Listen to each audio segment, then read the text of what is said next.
사도행전은 익숙히 알다시피 교회의 역사이고 교회의 부흥의 이야기입니다. 그렇기 때문에 사도행전을 이야기할 때 교회라는 주제를 제외하고 사도행전을 우리는 논할 수도 없고 이해할 수도 없습니다.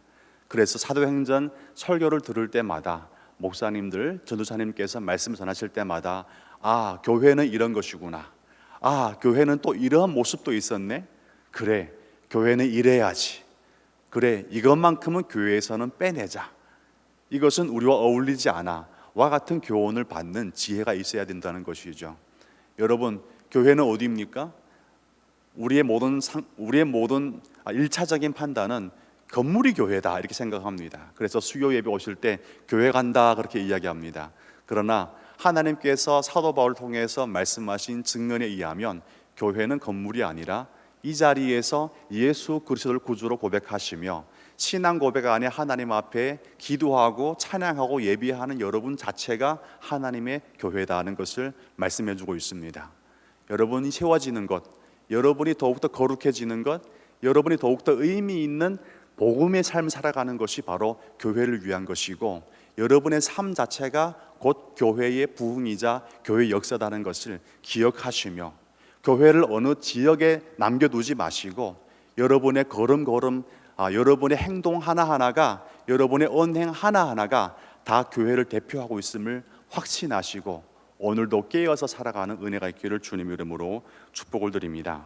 학자들은 현대사회를 가리켜서 이렇게 이야기합니다. 과거에는 반기독교적인 사회였다고 이야기합니다. 그러나 지금은요, 반기독교를 넘어서 탈기독교 사회로 넘어가고 있다고 말합니다. 아마 복음서점에 가면 최근에 나온 책 중에 팀 켈러라는 목사님이 쓴 책이 있는데요, 탈기독교 사회 속에서의 복음전도 이런 책이 있습니다. 아주 얇고 작은 소책자임에도 불구하고 펼치면요 쉽지 않습니다. 저도 몇 번 읽다가 너무 어려워서 지금 반쯤 접어놓고 지금 못 읽고 있는데요, 거기에 보면 반기독교적인 사회 속에서 복음전도, 즉 성도님들이 교회됨됨이, 즉 교회됨의 의미가 너무나 쉽지 않았지만 탈기독교 사회를 들어서는 이 시점에서 성도가 성도됨의 의미를 구현해내고 표현하는 것은 더욱더 어려워진다는 이야기를 하고 있습니다. 그렇다면 목사님, 반기독교적인 사회는 무엇고 또 탈기독교적인 말은 무슨 말입니까? 라고 질문했을 때 아주 기나긴 논리적인 설명이 필요하지만 짧게 설명하면 이렇습니다. 반기독교적인 사회라는 것은 교회도 싫고 예수도 다 싫지만 그래도 내 마음 중심에는 절대적인 가치와 도덕적인 기준이 있다는 것을 믿고 있어. 즉 말하면 예수는 안 믿지만 가치는 믿고 도덕적인 가치가 존재한다고 믿고 있다는 것이죠. 그래서 많은 경우 우리가 전도할 때 어떻게 전도합니까? 그 사람이 마음 가운데는 선한 어떤 추구, 어떤 판단이 있다는 것을 전제로 하고 그 사람의 현실 속에서의 죄를 들추어냄으로써 그분이 가야 할 방향을 제시하는데, 그렇다면 탈기독교 사회는 뭐냐면요, 이탈하는 거예요. 즉 다시 말하면 절대적인 가치를 이야기하는 이 진리로부터 이탈해버리는 게 바로 구원이라고 이야기합니다. 어렵죠, 많이. 다시 말하면 쉽게 얘기하면 기독교로부터 멀어지는 것이 바로 구원받는 거다, 그렇게 이야기하고 있는 거예요. 과거에는 우리한테 들어와야 구원이 있다고 얘기했는데 지금의 사람들의 상식과 판단 속에는요, 절대적인 가치와 기준과 도덕을 이야기하는 기독교로부터 멀어지는 게 그게 곧 구원이야, 이렇게 얘기하고 있는 거예요. 여러분 이해하시겠습니까? 이와 같은 사회의 변천 속에서 우리가 성도로 살아간다는 것, 과거의 사랑 하나, 과거에 우리가 가지고 있는 거룩성, 기독교인에 대한 이해로만은 부족하다는 것을 책에는 많이 말씀하고 있습니다.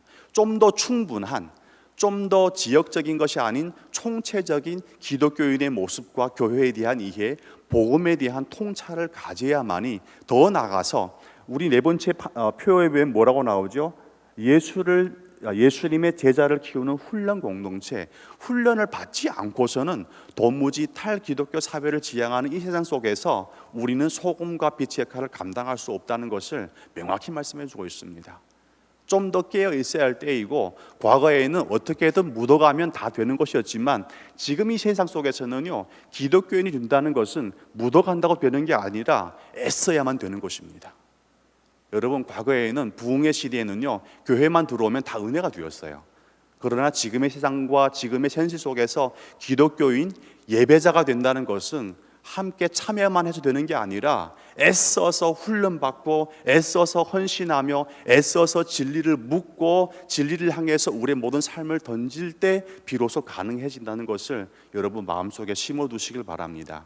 그런 의미에서 다시 한번 교회론 중심으로 교회란 무엇인지, 부흥이란 무엇인지를 말씀해주고 있는 사도행전을 우리가 다시 보게 된다는 것은 대단히 중요한 의미가 있다는 것을 여러분 마음속에 새겨두기를 원합니다.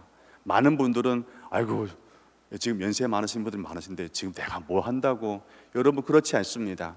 여러분의 마음 가운데 교회를 향한 애정과 교회를 향한 정확한 신학적 또 논리적 교리적 또 여러 복음적인 상황성에 대한 이해가 충분해질 때 여러분들은 기도하지 않습니까? 우리 교회가, 우리 젊은이들 다음 세대가 이와 같은 합당한 주님의 제자로 세움받게 하여 주시옵소서 라고 조목조목 깊이 있는 기도를 할 수 있기 때문에 여러분 낭망하지 마시고 연세가 중요한 게 아니라 얼마나만큼 하나님의 복음 앞에 깨달음을 가지고 뜨겁게 기도하고 나의 할 일을 찾아가는가가 중요한 것이죠. 주님께서 우리를 생명을 호흡을 유지시키는 순간까지는 아직까지도 사명이 있는 줄 믿으시길 바랍니다. 나의 판단이 아니라 하나님께서 나를 세워주신 그 의미를 찾아가는 게 성도의 행복이 아니겠습니까? 이 자리에 백발이든 검은 머리든 모든 범사에 각자의 주어진 삶 속에서 하나님께서 부르신 그 탁월한 부르심의 사명을 향해서 우리의 모든 것을 던지고 우리의 모든 것을 올려드리는 결단이 있으시길 주님 이름으로 축복을 드립니다. 여러분 교회사를 생각해 보면 각 시대마다 교회가 당면했던 과제는요 너무나 다양했습니다. 제가 이렇게 표현했는데요, 교회가 시대별 속에서 교회가 당면했던 과제는요 그 어느 것 하나 쉬운 게 없었더라. 공감되십니까? 마치 여러분의 인생과 똑같습니다. 제가 보건대는 다 편해 보이거든요. 목사님, 제 인생 한번 살아보세요. 그 어느 것 하나 쉬운 게 없었습니다. 공감합니다. 왜 그럴까요? 많은 분들이 이모산 목사님을 보면 참 여러모로 평안해 보인대요. 그런데 제가 그분에게 그렇게 말씀하고 싶습니다. 한번 제 입장에 서보세요. 그 어느 것 하나 쉬운 게 없었습니다. 이렇게 말씀해주고 싶습니다. 그 시대별대로 교회는요 한 걸음 한 걸음 디딜 때마다 그 어느 것 쉬운 것 하나 없었습니다. 한 걸음 한 걸음 왜 걷겠습니까? 왜 한 번에 한 2m 이상 점프를 하지 않았을까요? 왜 그랬을까요? 왜냐하면 그 어느 것 하나 쉬운 것 없었기 때문에 교회는 점프한 게 아니라 교회는 한 걸음 한 걸음 조금씩 나아갔던 것이죠. 여러분의 인생도 한꺼번에 점프하려 하지 마시고 그 어느 것 쉬운 것 하나 없다면 그것을 인정하시면서 한 걸음 한 걸음 주의 손 꼭 붙잡고 오늘도 조심스럽게 성도의 믿음의 길을 따라서 걸어가는 은혜가 있기를 주님의 이름으로 축복을 드립니다. 그러나 어느 시대에도 쉬운 것 없었지만 교회 공동체는 문제 때문에 망한 적 없습니다. 이게 교회사를 통해서 제가 배운 교훈이거든요. 그 어느 것 하나 쉬운 게 없었지만 교회는 그 쉬운 것 없는 문제 때문에 망한 적은 한 번도 없었다. 단지 교회가 오던 세대 속에서 번쩍번쩍 빛나다가 쇠락해버리는 경우는 참 많습니다. 지난번에 열왕기상 공부를 하지 않았습니까? 그렇게 하나님이 축복해주는 이스라엘 민족이었건만 나라가 망해버렸거든요. 그런 경우는 있습니다. 왜 그랬을까요? 문제가 커서 애굽 사람들이 강대해서가 아니라 하나님 앞에서 성도로 살아가는 본질과 믿음이 약해지면 성도와 교회는 무너지게 돼 있어요. 여러분 자만하지 마십시오. 교만하지 마시고 우리가 가져야 될 것은 무엇입니까? 하나님 앞에서 오늘도 쉬운 것 없는 인생 속에서 예수를 바라보지 않고 성령 하나님의 그 부르심에 민감하게 반응을 하지 않고는 나는 바로 설 수 없습니다. 그 신앙 고백 하나로 버텨내길 바랍니다. 그래서 좀 전에 찬양 불렀지만 성령이 우리 찬송 부를 때 5절 보니까 겸손해져서, 또 찬송 부를 때 진심으로 하게 하소서, 또 성경 읽을 때 기도 드릴 때 하나님 앞에 빛을 보게 하소서. 여러분 얼마나 대단한 고백입니까? 여러분이 찬양을 거저 흘려보내지 마시고 목사님 시간이 급한 것보다 왜 이렇게 짧은 찬양 골랐지? 급한 게 아니고 너무나 중요하기 때문에 골랐습니다. 여러분 하나하나가 우리한테는 진정성을 요구하고 있습니다. 많은 경우 교회는 문제 때문에 무너진 게 아니고 하나님 앞에서 그 믿음을 지켜나가는 진정성이 사라질 때 교회는 무너졌거든요. 성도의 삶도 더 이상 거룩해지지 않고 지탄받는 대상이 되었던 것이죠. 여러분, 성도와 교회는 문제 때문에 망하지 않고요, 믿음이 진정성을 잃어갈 때 비로소 무너지게 되어 있다는 것을 기억하시면서, 그러므로 내가 망했다고 망한 게 아닙니다. 어찌 보면 사도행전의 이야기와 성경의 구속사 이야기를 쭉 읽어보게 된다면 인간은 항상 망하게 되어 있어요. 넘어지게 되어 있고 자빠지게 되어 있습니다. 그러나 인간이 넘어졌다고 넘어진 게 아니라 하나님이 넘어지지 않는 이상 인간은 다시 서게 됩니다. 왜 그럴까요? 하나님의 은혜는 무엇입니까? 넘어진 자리에서 다시 세우시는 은혜이거든요. 여러분, 넘어졌다고 낭망하지 마시고 나의 망함이 하나님의 망함을 의미하지 않는다는 사실을 복음 안에서 깨닫기를 바랍니다. 우리가 철저히 아담과 하와의 죄를 유전받으면서 망하지 않았습니까? 멸망받지 않았습니까? 우리의 망함의 징조는 무엇입니까? 요한복음 3장 16절에 보니까 바로 죽음이었어요. 철저히 죽는 것, 완전히 죽는 것, 이미 죽은 것. 그러나 하나님께서는 그 죽은 현실에 찾아오셔서 어떻게 했습니까? 십자가 위에 예수를 못 박아 죽기까지 하시면서 그의 보혈의 피로써 우리를 모두 다 구속하지 않았습니까? 하나님은 우리가 망했다는 자리에서 좌절하시는 분이 아니라 네가 망한 거지 내가 망한 게 아니야, 찾아오셔서 우리가 가능성을 찾을 수 없는 그 절망 현실에 뛰어들어 오셔서 우리를 다시 일으켜 세우시는 주님, 소망으로 가득 채워주시는 주님, 바로 그분이 하나님이십니다. 오늘 본문에 나오는 성령 충만의 이야기가 바로 인간의 절망 속에 찾아오셔서 그분의 소망과 희망을 심어주는 이야기가 바로 성령의 이야기거든요. 여러분의 좌절과 절망 속에 찾아오시는 그 하나님을 믿음으로 기대하시기 바랍니다. 내가 보건데 안 돼, 맞는 거죠. 여러분은 아무리 봐도 안 될 겁니다. 제가 봐도 그렇더라고요. 그러나 하나님이 보시면 됩니다. 하나님의 시선이 향하는 곳에는 안진뱅이가 어떻게 됐습니까? 일어나 걸었어요. 누구 이름으로? 예수 이름으로. 여러분, 나의 판단으로 사는 사람이 성도가 아니라 예수의 이름 꼭 붙잡고 예수의 은혜 안에서 삶을 판단하고 하나님 앞에 왕창 망할 거면 하나님 앞에서 망하자 하고 던져버릴 때 하나님이 너는 망하지 않을 거야, 내가 너를 존귀하게 여긴다 하고 세워주는 그 자리가 바로 우리의 믿음의 현장이 아닙니까? 여러분, 그 놀라운 믿음의 현장의 간증들이 여러분의 인생의 주름을 쏙 패드리고 처진 어깨를 좀 으쓱 해드리는 행복이 되기를 바랍니다. 오늘 성경 이야기는 바로 이렇게 찾아오셔서 우리에게 복된 소망의 공동체인 교회를 세워주시는 성령 하나님의 임재 이야기가 행복한 메시지로 전달되고 있는 것이죠. 그런데 사도행전 2장의 이야기를 보면 우리는 설교를 안 들어도 무슨 이야기를 하고 있는지 다 알고 있습니다. 너무나 유명하잖아요. 그런데 여러분께서 지금 좀 전에 읽은 13절까지 본문을 읽다 보면 가장 관심을 많이 가지는 본문이 무엇입니까? 이야기가 무엇입니까? 주제가 무엇입니까? 제가 많은 자료를 찾아보니까 이렇더라고요. 많은 사람들의 마음 속에, 시선 속에, 판단 속에 사도행전의 시작의 이야기를 읽을 때, 2장의 이야기를 읽을 때 마음에 가장 많이 담아두는 사건, 주제는 무엇이냐면 바로 오순절 성령 강림 사건과 방언을 말한 것이었습니다. 그런데 사도행전은 이런 재미있는 사건들로만 담아내서는 절대로 이해할 수 없는 책이거든요. 우리는 늘 내 마음과 취미에 맞는 그런 이야기를 담아서 이것이 바로 교회 이야기일 것이고 이것이 바로 사도행전의 전부의 의미일 것이라고 판단해 버리는데, 그렇게 하면 절대로 안 된다는 것이죠. 여러분의 마음 가운데 지금 질문한다면 사도행전의 이야기를 읽을 때, 이 사건을 읽을 때 여러분의 마음에 판단되어지는 가장 중요한 단서, 주제는 무엇입니까? 무엇으로 판단되어지는 것이죠? 왜 제가 이런 질문을 하냐면 사도행전 2장의 시작을 두고 너무나 많은 논란이 있었고 이 이야기 때문에 너무나 많은 교파의 분리가 있었기 때문에 그렇습니다. 그리고 교회의 존재의 형태가 갈리기 때문에 그렇습니다. 여러분, 흔히 우리는 장로교인이라고 하죠. 장로교인 맞습니까? 예, 장로교인. 제가 아무리 이렇게 열심히 해도 아멘을 안 하는 거 봐서는 맞는 것 같습니다. 예, 이렇게 하면 웬만한 교회에서는 다 목사님 힘내라고 지금 막 입 쩍쩍 말라가면서 설교하는데 좀 보탬이 되라고 아멘. 그러면 또 목사님은 얼마나 은혜 받는구나 하고 열불을 내면서 설교를 할 텐데 도무지 요지부동입니다. 제가 보고 있는 장로교회는 진짜 맞습니다. 예, 금수저들입니다. 근데 장로교회인들 특징이 무엇입니까? 예, 나는 말씀 중심이야. 뭐니 해도 말씀이지.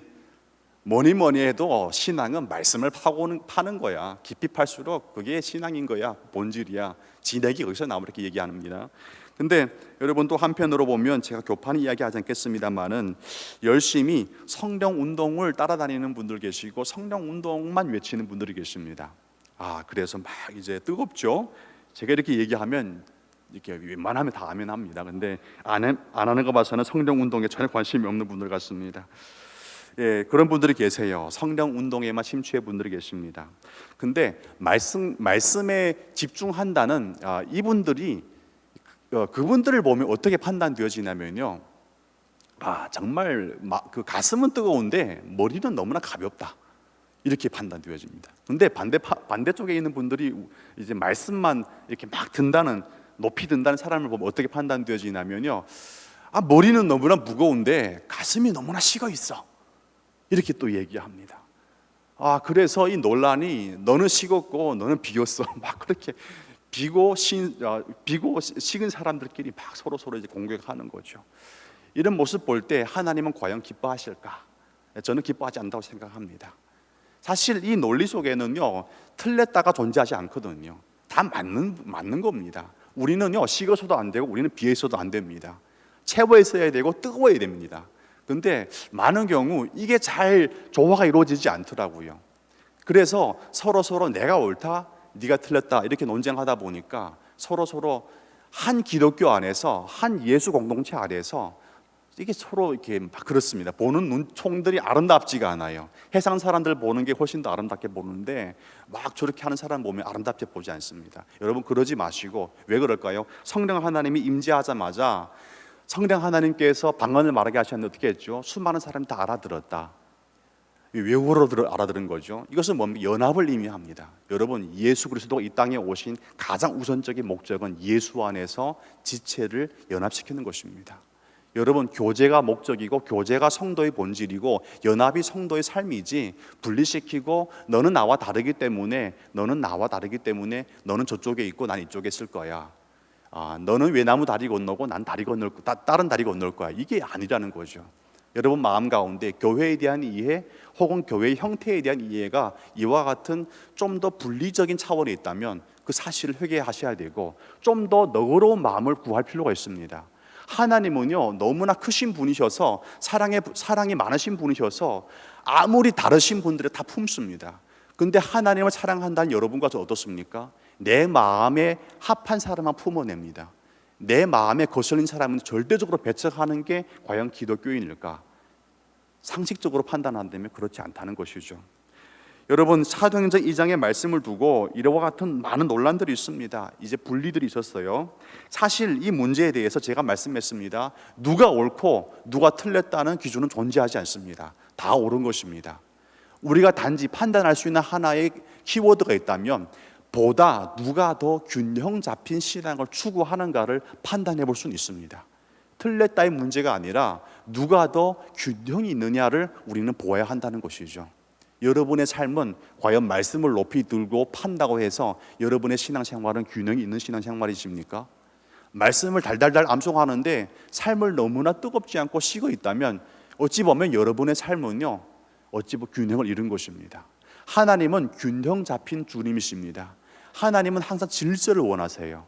그러나 여러분의 삶 속에서 질서가 이루어지지 않는다면 하나의 판단으로 이것이 전부라고 판단해 버린다면 그것 또한 하나님 기뻐하지 않는다는 사실을 사도행전을 통해서 배우는 은혜가 있기를 주님의 이름으로 소망을 드립니다.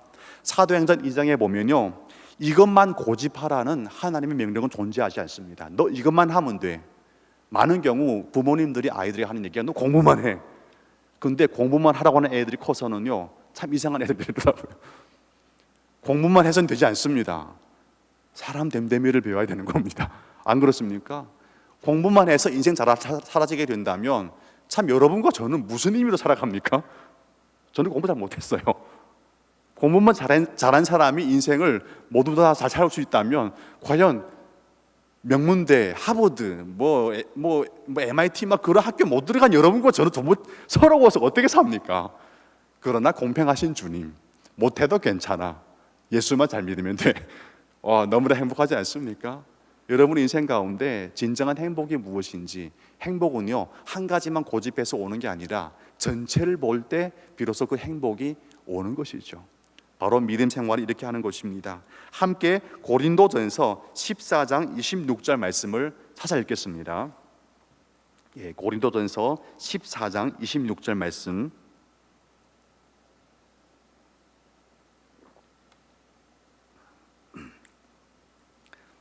찾으셨나요? 찾을 성경은 이 한 구절밖에 없습니다. 여러분의 수고를 덜어드리고 싶은 이모삼 목사님의 선한 마음을 이해하시길 바랍니다. 찾으셨습니까? 합독하시겠습니다.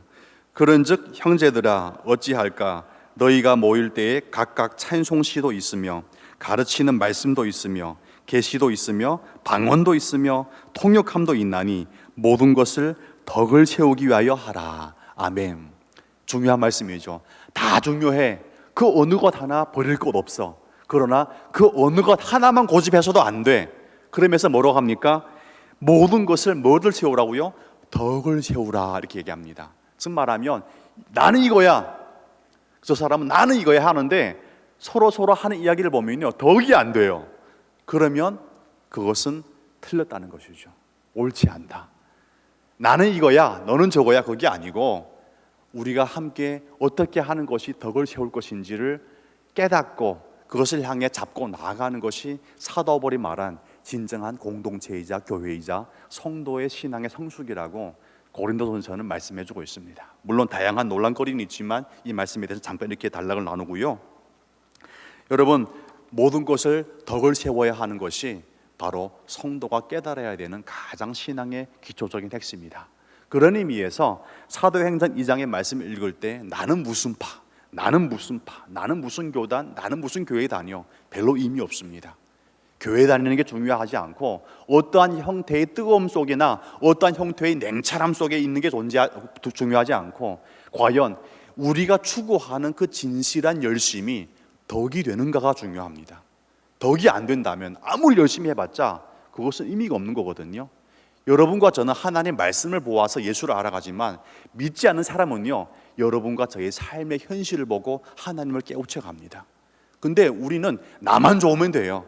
그러다 보니까 세상 사람 보건대 미친 사람들이구만, 너무나 이기적이구만, 너무나 형편없구만, 나도 저렇게 안 한다, 너처럼 믿을 거면 난 교회 안 갈래. 그렇게 되어버리는 그 순간 이미 우리의 신앙 현실과 좌표는요 이탈했다는 것을 여러분 기억하시는 지혜가 있으시길 주님의 이름으로 축복을 드립니다. 그러므로 오순절 성령 강림 사건은 기적과 현상에 대한 해석에 우선 치우쳐서도 안 되고 또 이 사실을 이것만 제쳐놓고 다른 것을 추구하는 방향으로 짚어보아서도 안 되는 것이죠. 어찌 보면 코끼리를 장님이 만지듯이 다리를 만진 사람은 이게 코끼리 전부라고 이해하고 있고 코를 만진 것도 코끼리 이렇게 생겼을 거야 라고 판단해서도 안 된다는 것입니다. 전체를 보는 게 중요합니다. 그렇기 때문에 전체를 보는 입장에서 이 사도행전 2장에 강림 사건을 중심으로 해서 무엇이 교회의 전체적인 이미지인가를 한번 그려보기를 원합니다. 여러분이 생각하는 성령 강림을 통해서 시작된 교회의 첫 시작의 모습이 여러분과 저에게 주는 교회의 모습, 교회의 본질은 무엇이라고 생각합니까? 이 이야기가 존재하는 과연 이유가 뭘까? 라고 질문했을 때 이유가 있습니다. 성령 강림 사건은 우리에게 우선 먼저 기적과 방언을 말해주는 게 아닙니다. 이 사건은요 여러분과 저에게 말씀해주는 교회론의 본질은 무엇이냐? 교회는 하나님에 의해서 세워진다는 것을 말해주고 있는 것입니다. 다시 말하면 교회의 시작과 교회의 계획과 교회의 적용과 교회의 보존과 교회의 발전은 하나님의 섭리 안에 있다는 것을 말씀해 주는 게 바로 이 기적의 이야기입니다. 물론 다음 주에 나누겠지만 베드로는 이 성령 강림 사건이 무엇을 의미하는지에 대해서 훨씬 더 많은 분량을 할애해서 설교하고 있습니다. 무엇을 의미하는지, 하나님이 창세전부터 이 교회를 어떻게 계획했으며 남은 자들의 그 은혜를 통해서 지금까지 예수 그리스도의 부활 승천을 통하여서 어떻게 약속하신 성령을 보내주었으며 그 약속이 궁극적으로 오순절 강사를 통해서 교회가 세워지기까지 왔는지에 대해서 쭉 이야기를 하고 있는 것이죠. 그 이야기의 본질은 뭡니까? 이 모든 것이 다 하나님의 섭리이고 뜻과 계획 안에 성취된 것이다 하는 것을 말씀해 주고 있는 것입니다. 너무나 본론적인 이야기여서 좀 식상하십니까? 그렇지 않습니다. 우리가 놓치고 있는 가장 중요한 본질이 바로 그거거든요. 교회는 하나님의 주인이시고 교회는 하나님이 보존하시며 교회는 하나님이 발전시켜 나가십니다. 왜 그럴까요? 언약의 하나님께서 언약 안에서 교회를 이루기 때문에 그렇습니다. 그러므로 언약의 맥락을 떠나서 교회를 이해할 수는 없습니다. 하나님은 언약 안에서 성령을 약속하셨고 성령의 임재를 통해서 교회의 본질적인 시작을 선포하신 것이죠. 그런 의미에서 우리는 이 사건을 읽을 때 자꾸 우선의 시선을 촌사람이었던 갈릴리 어부들이 갑자기 불같은 성령 세례를 확 받아가지고 샥 막 해가지고 막 그러다 보니까 막 슉슉 막 그런 데 치우치는 경우가 참 많은데, 물론 제가 여기서 조심스럽게 얘기합니다. 그것을 반대하는 것도 아닙니다. 그러나 그것만 강조해서도 안 된다고 얘기할 뿐입니다. 그런 경우가 있는데 사도 바울과 베드로와 수많은 제자들이 그와 같은 체험 속에서 지금 갑자기 외국어 한마디 못하던 이 촌뜨기 어부들이 갑자기 어떻게 합니까? 여러 외국어를 막 하는 거예요. 여러분 외국어 다 하시지 않습니까? 적어도 뭐 서너 가지는 하지 않습니까? 예를 들면 그렇습니다. 영어로 헬로는 할 수 있고요. 또 일본어로 아링아도 할 수 있죠. 중국어로 니하오, 프랑스어로 봉주르, 러시아어로 스타르프이체 할 수 있지 않습니까? 저도 여러 가지 할 수 있는데 막 해야 되니까 그것도 알아듣지 못하는 고린도 전서에 나오는 그런 신령한 방언이 아니라 실제적인 언어로 한단 말이죠. 다 알아들은 거예요. 그 이야기가 바로 이야기거든요. 그러다 보니까 우리의 시선은요 오직 이 기적과 이적에만 머물러 있을 때가 많습니다. 그러다 보니까 교회는 바로 이런 것이야 돼 라고 단정 버리는 경우가 많은데, 사도행전의 기적의 이야기는 그것에 우선 먼저 우리의 시선을 가라고 만들어준 게 아니라 우선 먼저 이 기적을 일으킬 수 있는 유일한 분, 하나님이 진정한 교회의 주인이고 하나님이 기름 부으신 자리가 바로 교회라는 것을 말씀해주고 싶어서 이와 같은 성령 강림을 기적과 같은 현상으로 베풀어 준 것이다 라고 보는 것이 보다 성경적이라는 것을 여러분에게 말씀해 드리고 싶고, 여러분 이 사실을 마음속에 받아들이길 바랍니다. 우선 먼저 기적과 이적의 교회의 본질을 접목시켜 버리면 우리는 균형을 잃어버리기가 참 쉽습니다.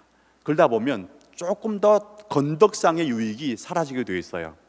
그러나 이와 같은 기적과 이적을 통해서 성령이 오신 이유 중에 가장 본질적인 이유는 오직 교회의 시작을 하실 수 있는 분은 하나님이시구나 라는 메시지를 주기 위함이라는 것을 깨닫는 여러분이 되기를 주님의 이름으로 축복을 드립니다. 그러므로 본문에서 이 사실을 읽을 때 항상 하나님이 교회의 주인이다, 그리고 하나님께서 교회에 원하신다면 얼마든지 필요한 모든 것을 채우실 수 있다는 사실 정도로만 우리의 마음 가운데 이해하시면 너무나 좋을 것 같습니다. 그렇다면 이 사건을 통해서 우리가 배우는 두 번째 증거는 무엇이냐? 이게 바로 중요한 것입니다. 성령 임재는 무엇을 의미하느냐? 우리 모두 다 슉 해가지고 막 불이 확 내렸는데 갑자기 막 알지 못하는 중국어 막 되고 막 그게 본질이 아니거든요. 성령 임재는 모든 사람들이 그걸 받아야 된다고 말하는 것은 아니라는 것이죠. 그렇다면 도대체 성령 임재의 의미는 무엇일까? 이것을 짚어보는 게 오늘 설교의 핵심입니다.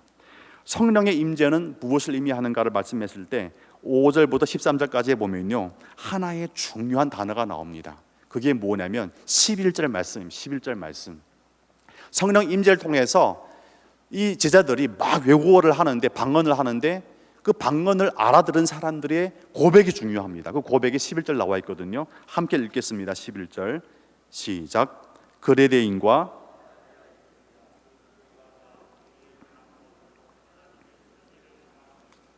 아멘. 지금 이 사람들이 막神爱世人叫爱他的人我都忘了 뭐 하나님 사랑합니다.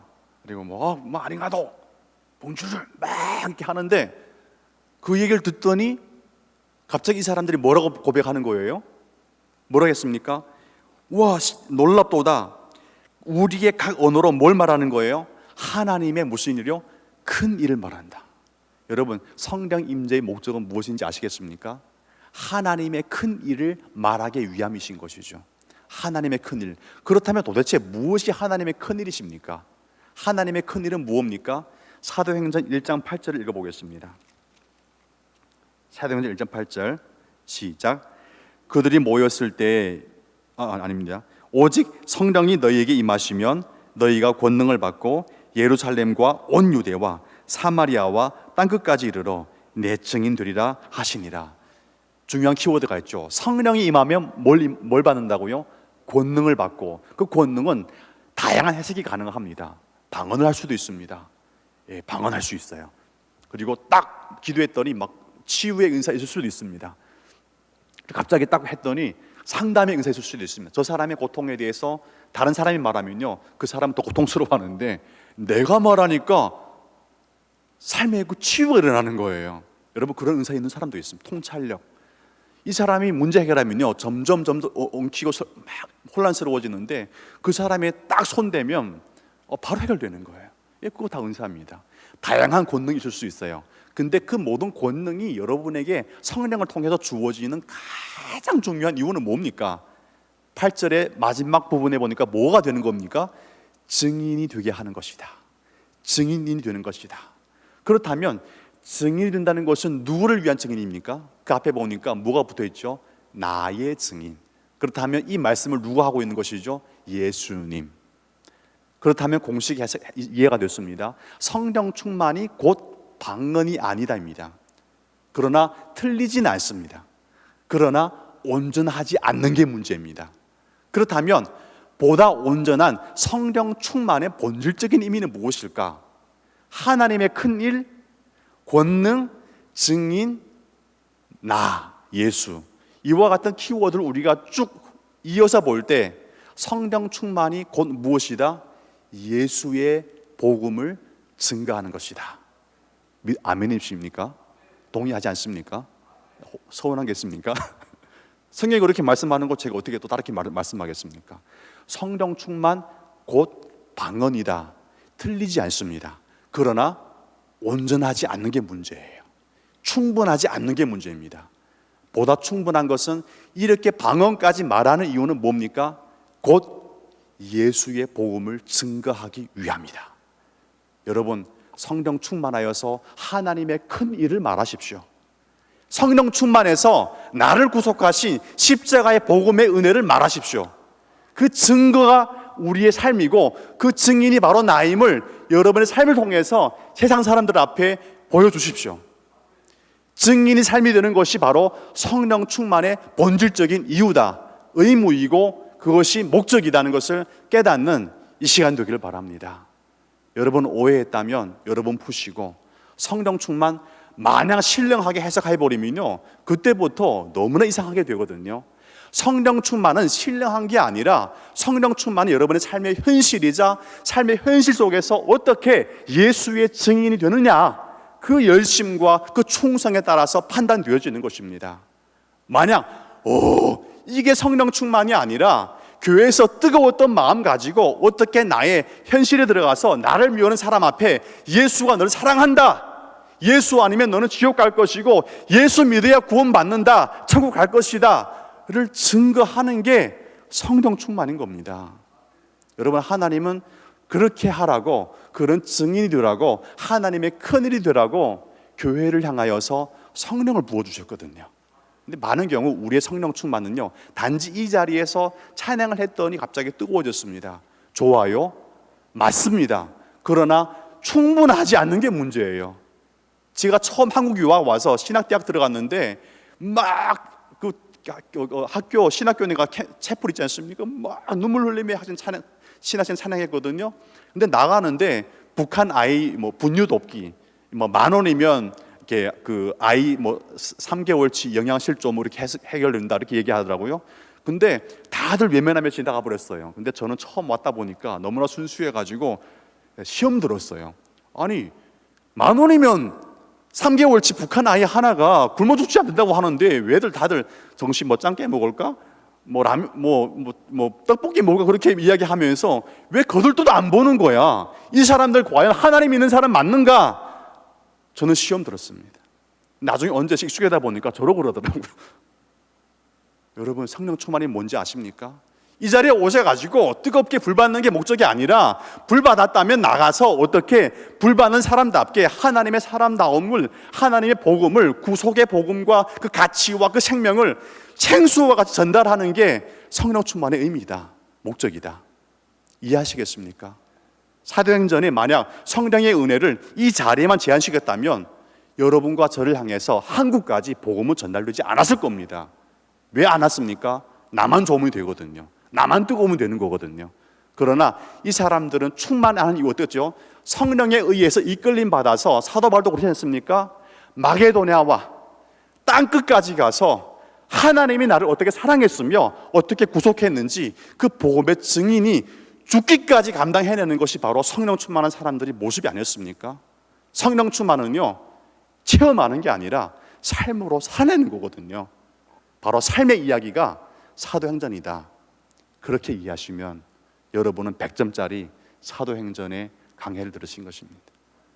여러분 성령 충만을 교회에서만 제한 두지 마시고 여러분의 가정에서 회사 갔는데 그 사람의 꼬라지만 봐도 열불 받는 거예요. 근데 바로 그 사람이 나의 성령 충만의 대상입니다. 왜 그럴까요? 성령 충만이 아니고는 그 사람 품을 수 없거든요. 성령 충만 주는 이유는요 내 힘으로 품으라는 게 아니라 예수를 나와 같은 존재를 사랑해 주었듯이 자격 없는 저 사람도 하나님의 은혜를 힘입어서 품어주시라고 성령 충만 주시는 것입니다.